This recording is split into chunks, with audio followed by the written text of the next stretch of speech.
নমস্কার।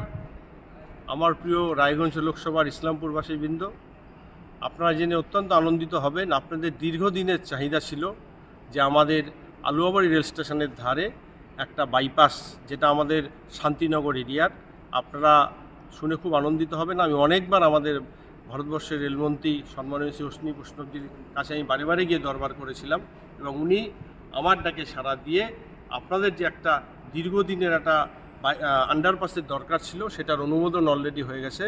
5,55,40,00,000 টাকা তার অনুমোদন হয়েছে এবং খুব তাড়াতাড়ি টেন্ডার হয়ে আপনাদের যে এই যে একটা কষ্ট, এই যে আপনাদের কাছে একটা রেল লাইনের ধার দিয়ে একটা যে বিভীষিকা ছিল, মানুষ যেতে পারতো না, বিভিন্ন যারা পরিবারের প্রিয়জনরা অসুস্থ হতো, তারা টোটো করে নিয়ে যেতে যেতে অনেক সময় সেই টোটোর মধ্যেই তাদেরকে মৃত্যুবরণ করে নিতে হতো।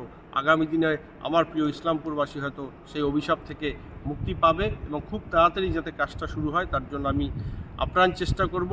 এবং তার সাথে আপনারা গত লোকসভা নির্বাচনে আমাকে যেভাবে আশীর্বাদ করেছেন, আমি বলবো আরেকটু আমাকে আশীর্বাদ ও সাহস দিন। আপনাদের আরও কিছু কাজ রয়েছে, সেই কাজগুলো যেন আমি করতে পারি এবং আমি সর্বস্তরের সাধারণ মানুষকে এবং সর্বস্তরের রাজনৈতিক দলকে আমি অনুরোধ করব, আরও কিছু কাজ রয়েছে যেখানে হয়তো পৌরসভা এনওসি দিয়েছে কিন্তু এখনও আমাদের জেলা শাসকের করণ থেকে এনওসি পাওয়া যায়নি। সেই এনওসিগুলো গিয়ে গেলে একটা ফ্লাইওভারের ডিমান্ড রয়েছে, সেটাও হবে। এবং আগামী দিনে আমার লক্ষ্য থাকবে যাতে আমরা আলুয়াবাড়ি স্টেশন থেকে কলকাতায় ডাইরেক্ট ট্রেনে চলে যেতে পারি, সেই চেষ্টা থাকবে। নমস্কার সবাইকে।